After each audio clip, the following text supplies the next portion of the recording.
நீங்க எங்களுக்கு அனுப்பி வச்சிருக்கிற கட்டுரை சொல்லப்போனா ரொம்பவே சுவாரஸ்யமா இருக்கு. மார்கழி மாசம் ம். ஒரே நேரத்துல புனிதமானது, அதே நேரத்துல பீடை மாசம்னு சொல்றாங்களே, இது ஒரு முரண்பாடா இல்லையான்னு ஒரு விவாதம். ஒட்ட பார்வையில இது ஒரு சாதாரண கேள்வி மாதிரி தான் தெரியுது. ஆமா. மேலோட்டமா பார்க்கும்போது அப்படிதான் தோணும். ஆனா இதுக்குள்ள கொஞ்சம் இறங்கி பார்த்தா, தர்க்கம், அப்புறம் அரசியல், வரலாற்று உதாரணங்கள்னு நிறைய விஷயங்கள் இருக்கு. வாங்க, இதுக்குள்ள என்ன இருக்குன்னு ஆழமா பார்க்கலாம். ஆமா. இதுல ரொம்ப ஆச்சரியமான விஷயம் என்னன்னா, இந்த கட்டுரை மார்கழி பற்றிய கேள்விக்கு நேரா பதில் சொல்ல ஆரம்பிக்கல. ஓ, அப்படியா? அதுக்கு பதிலா முரண்பாடுங்கிற வார்த்தைக்கே ஒரு புது அர்த்தம் கொடுத்து, நீங்க கேக்குற கேள்வி சரிதானான்னு கேள்வியை எழுப்பினவங்க பக்கமே திருப்பி இருக்கு. இது ஒரு சுவாரஸ்யமான உத்தி. ஆஹா, மார்கழி பற்றிய கேள்வியில் ஆரம்பிச்சு உண்மையான முரண்பாடுங்க என்னன்னு இந்த கட்டுரை எப்படி வரையறை செய்து, சரி. அந்த வரையறையை நிரூபிக்க எந்த மாதிரி வரலாற்று தலைவர்களோட வாழ்க்கைய உதாரணம் காட்டுது, அப்புறம் கடைசியா மார்கழிக்கு அது என்ன மாதிரியான ஒரு நடைமுறை விளக்கத்தை கொடுக்குதுன்னு பார்க்க போறோம். ஆமா. ஒரு வாதத்தை எப்படி படிப்படியா கட்டமைக்கிறாங்கன்னு பார்க்கறதே சுவாரஸ்யமா இருக்கும். கண்டிப்பா இந்த விவாதத்தோட தொடக்க புள்ளியிலிருந்தே ஆரம்பிக்கலாம். சரி. சரி, இந்த விவாதத்துக்கே மூலம் விடுதலை பத்திரிக்கையில வந்த ஒரு கேள்விதான். அதாவது, மாதங்களில் நான் மார்கழின்னு கீதையில பெருமையா சொல்லப்பட்டிருக்கு. ம். ஆனா அதே மாசத்த மக்கள் ஈடை மாசம்னு சொல்லி எந்த நல்ல காரியமும் செய்ய மாட்றாங்களே, இது ஏன் முரண்பானா இருக்குன்னு கேட்டிருக்காங்க. இது ஒரு பகுத்தறிவு அடிப்படையிலான கேள்வியா முன்வைக்கப்பட்டிருக்கு. இப்போ இங்கதான் கட்டுரை தன்னோட முதல் வாதத்தை வைக்குது. இது நிஜமாவே ஒரு தர்க்க ரீதியான முரண்பாடு தான் அது கேள்வி கேக்குது. ஓ, கட்டுரையோட கருத்து என்னன்னா, ரெண்டு வேற வேற ஆளுங்க இல்ல ரெண்டு வேற வேற குழுக்கள் ஒரு விஷயத்த பத்தி ரெண்டு விதமான கருத்துக்களை சொன்னா அதுக்கு பேரு முரண்பாடு இல்ல. அது கருத்து வேறுபாடு. கரெக்ட். அது கருத்து வேறுபாடு. மாதங்களின் நான் மார்கழின்னு சொன்னதும் மார்கழி பீடை மாசம்னு சொன்னதும் ஒரே நபரா இருந்தா மட்டும்தான் நாம அதை முரண்பாடுன்னு சொல்ல முடியும்னு வாதிடுது. ஒரு நிமிஷம். அப்போ கட்டுரை நேரடியா பதிலுக்கு போகாம கேள்வியோட அடிப்படையே கேள்விக்குட்படுத்துது. நீங்க பயன்படுத்துற முரண்பாடுங்கிற வார்த்தையே இந்த இடத்துக்கு பொருந்தாதுன்னு சொல்லுது. இது ஒரு புத்திசாலித்தனமான நகர்வு மாதிரி தெரியுதே. மிக சரியா சொன்னீங்க. இதுதான் அந்த விவாதத்தோட திசையே மாத்துது. இத விளக்க கட்டுரை ஒரு எளிமையான உதாரணத்தையும் கொடுக்குது. சொல்லுங்க. இப்போ ஈவே ராமசாமியை எடுத்துக்கிட்டா ஒரு தரப்பு அவரை பெரியார்னு கொண்டாடுது, இன்னொரு தரப்பு அவரை சிறியார்னு விமர்சிக்குது. ஆமா, அது நமக்கு தெரிஞ்சதுதான். இது முரண்பாடு கிடையாது, இது கருத்து வேறுபாடு. ஆனா ஒரே நபரே இன்னைக்கு அவரை பெரியார்னோ நாளைக்கு சிறியார்னு சொன்னா அதுதான் உண்மையான முரண்பாடு. ஓகே, ஓகே, இப்ப புரியுது. இந்த விளக்கத்தை ஒரு அடித்தளமா வச்சுக்கிட்டு தான் கட்டுரை தன்னோட அடுத்த கட்ட வாதங்களுக்கு நகருது. சரி, அப்போ முரண்பாடுனா என்னன்னு ஒரு தெளிவான வரையறைய குடுத்துட்டு அப்புறம் தான் கட்டுரை அசல் விஷயத்துக்கே வருது. இங்க இருந்து தான் விவாதம் சூடு பிடிக்குது. ஆமா, இந்த வரையறைய வச்சுக்கிட்டு கட்டுரை ஒரு அதிரடியான விஷயத்த செய்யுது. அது கேள்வியை எழுப்புனவங்க பக்கமே திரும்பி, உங்களுக்கு உண்மையான முரண்பாடுன்னா என்னன்னு பார்க்கணுமா? ஹாஹா, நீங்க கொண்டாடுற பகுத்தறிவு தலைவர் ஈவே ராமசாமியோட வாழ்க்கையிலேயே அதுக்கு உதாரணங்கள் இருக்குன்னு சொல்லி விவாதத்தை அடுத்த கட்டத்துக்கு எடுத்துட்டு போகுது. இது ஒரு நேரடியான தாக்குதல் மாதிரி இருக்கே. அதாவது, எங்க நம்பிக்கையில முரண்பாடு தேடுறதுக்கு முன்னாடி உங்க சித்தாந்தத்தோட மூலத்துல இருக்கிற முரண்பாடுகளை பாருங்கன்னு சொல்ற ஒரு உத்தி இது. ஆமா, ஒரு கவுண்டர் அட்டாக் மாதிரி. சரி, அப்படி என்ன உதாரணங்களை கட்டுரை முன்வைக்குது? கட்டுரை ரெண்டு முக்கியமான உதாரணங்களை சுட்டிக்காட்டுது. முதல் முரண்பாடு திருமண சம்பந்தப்பட்டது. 1934 குடியரசு பத்திரிகையில வயசு வித்தியாசம் அதிகமா இருக்கிற திருமணங்களை, ஆ, குறிப்பா வயசான ஆண்கள் சின்ன பொண்ணுங்களை கல்யாணம் பண்றத ஈவேரா ரொம்ப கடுமையா விமர்சிச்சதா கட்டுரை சொல்லுது. 50-60 வயசு கிழவருக்கு 10-12 வயசு பெண்ணை கல்யாணம் பண்ணி வைக்கிறதெல்லாம் ரொம்ப கோவமா சாடி இருக்கார். அதிலிருந்து ஒரு மேற்கோள் கூட கட்டுரையில இருக்கு இல்லையா?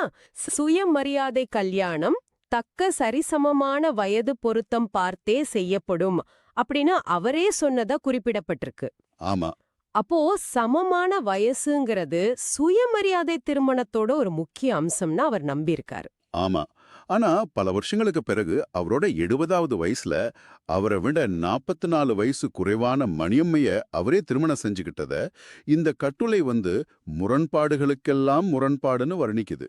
ம், தம்பதிகளுக்குள்ள அதிக வயசு வித்தியாசம் இருக்கக்கூடாதுன்னு ஊருக்கே பாடம் எடுத்தவர் அவரே அதை மீறும்போது அதுதான் உண்மையான முரண்பாடுன்னு கட்டுரை வாதிடுது. இது ஒரு கனமான குற்றச்சாட்டா இருக்கு. ஆனா ஒரு வாதத்துக்காக கேக்குறேன்.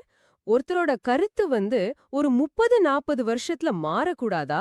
ஒரு விஷயத்த பத்தி அவர் தன்னோட மனச மாத்திக்கிட்டாருன்னு எடுத்துக்க முடியாதா? அதுதான்.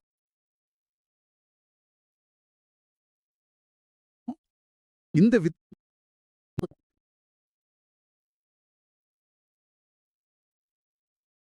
அந்த கோணத்த கட்டுரை எப்படி பாக்குது? இல்ல எந்த மாற்றத்தையும் அது முரண்பாடுன்னு முத்திரை குத்திடுதா? ரொம்ப முக்கியமான கேள்வி இது. கட்டுரை இந்த விஷயத்தை எப்படி பாக்குதுன்னா, இது வெறும் கருத்து மாற்றம் இல்ல. ஒரு கொள்கைய வகுத்து அத மத்தவங்களுக்கு போதிச்சுட்டு, சரி. அதே கொள்கையை தானே மீறும்போது, அது இரட்டை நிலைப்பாடா, அதாவது ஹிப்போக்ரிசியா பார்க்கப்படுது. இது வெறும் மனமாற்றம் இல்ல.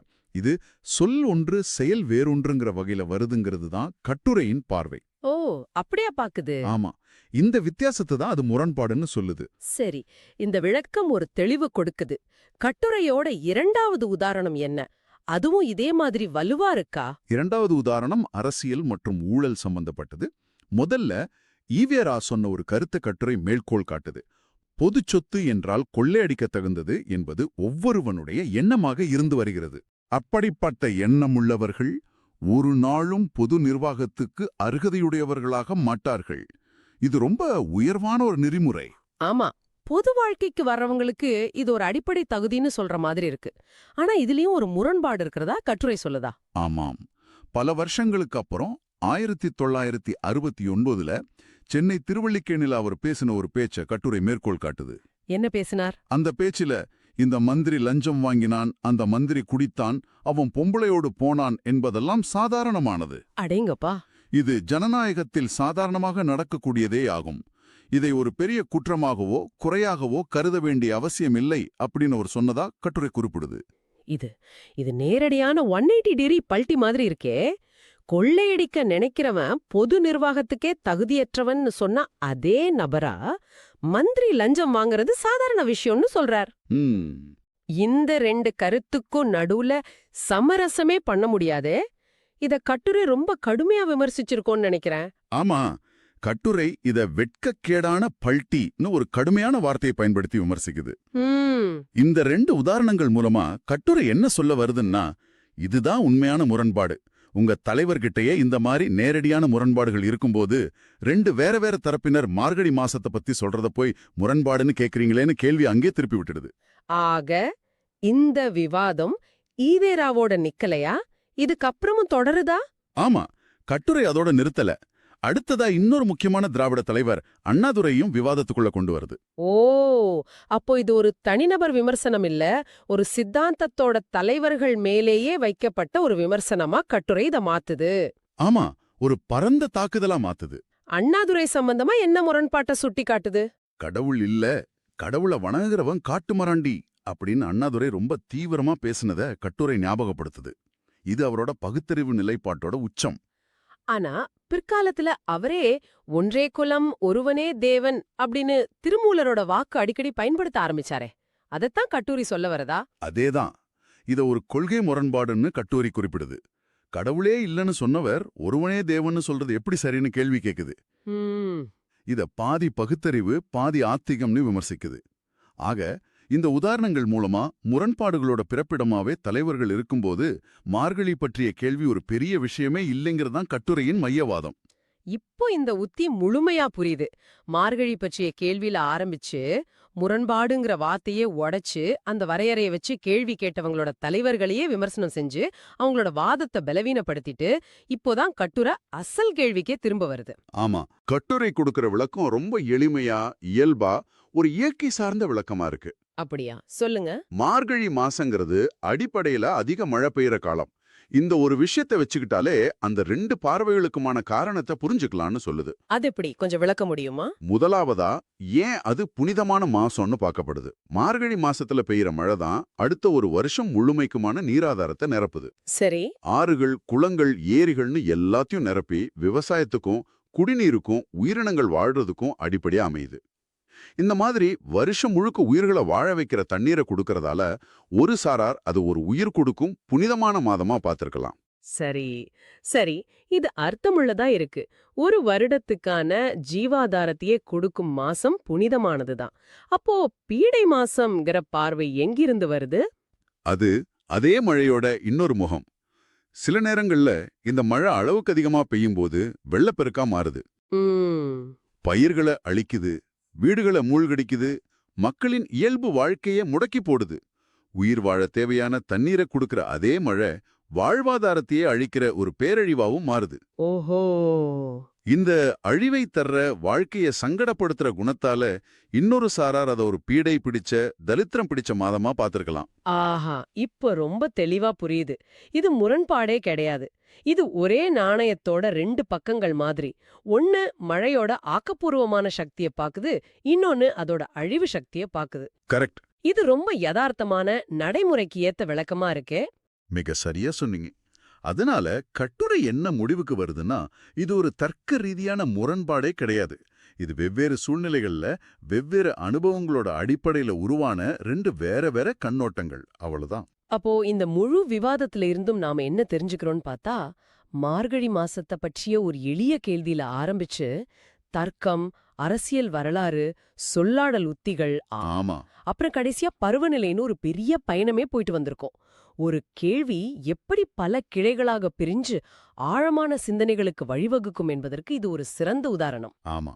இதை இன்னொரு பரந்த கண்ணோட்டத்துல பார்த்தா, ஒரு விஷயத்த நாம முரண்பாடுன்னு முத்திர குத்துறதுக்கு முன்னாடி எவ்வளவு கவனமா இருக்கணும்னு இந்த கட்டுரை நமக்கு உணர்த்துது. நிஜமே. ஒரு கருத்து எங்க இருந்து வருது, அதை யார் சொல்றாங்க, எந்த சூழல்ல சொல்றாங்கன்னு ஆராயாம மேலோட்டமா பார்க்கறது எவ்வளவு தவறான முடிவுகளுக்கு இட்டுச் செல்லுங்கிறதுக்கு இது ஒரு பாடம். இந்த கட்டுரை அதோட கடைசியில ஒரு கூர்மையான விமர்சனத்தோட முடியுது. சொந்த புத்தியில் சிந்திக்கிற ஆசாமிகளாக இருந்தால் முழுமையாக சிந்தித்திருப்பார்கள். ம், பெரியாரின் புத்தியில் சிந்தித்ததால் எது உண்மையான முரண்பாடு என தெரியாமலே பேசுகிறார்கள் அப்படின்னு ரொம்ப காட்டமா முடிக்குது. சரி. நாம் இந்த கட்டுரையின் அரசியல் நிலைப்பாட்டை ஏத்துக்கிறோமோ இல்லையோ, ஆ, அதோட மைய வாதம் நம்ம கிட்ட ஒரு முக்கியமான கேள்வியை எழுப்புது. அது என்ன கேள்வி? நாம எந்த ஒரு சித்தாந்தத்தை இல்ல ஒரு தலைவரை பின்பற்றினாலும் சரி, அது அரசியலா இருக்கலாம், மதமா இருக்கலாம், இல்ல வேற எந்த துறையா வேணும்னாலும் இருக்கலாம். ஆ, அவங்க சொல்ற எல்லா வாதங்களையும் நாம அப்படியே ஏத்துக்கிறோமா? ம், இல்ல அவங்களோட கருத்துக்களுக்குள்ளேயும் இருக்கக்கூடிய முரண்பாடுகளை சுயமாக ஆராய்ந்து பாக்குறோமா? ஒரு சித்தாந்தத்தின் மேல நாம வச்சிருக்கிற பற்று எப்போ உண்மைய முழுசா பார்க்க விடாம நம்ம கண்ணை மறைக்குது. இதை நீங்க யோசிச்சு பார்க்க வேண்டிய